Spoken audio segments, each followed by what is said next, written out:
প্রাথমিক শিক্ষক নিয়োগ প্রক্রিয়ায় কোটা বাতিল এবং নিয়োগে বৈষম্য দূরীকরণের দাবিতে কমপ্লিট শাটডাউন কর্মসূচি পালন করছে কোটা বিরোধী ঐক্যজোট, সাধারণ শিক্ষার্থী এবং সচেতন নাগরিকরা।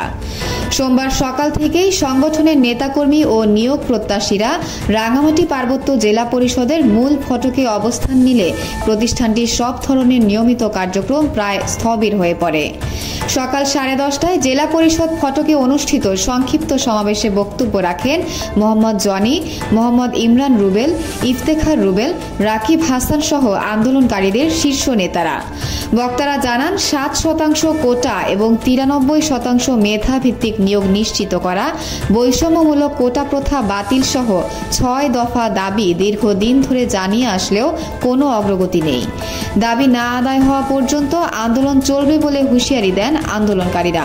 মহুয়া জান্নাত মনি, রাঙামাটি, সময় সংবাদ। বিস্তারিত দেখুন ভিডিওতে।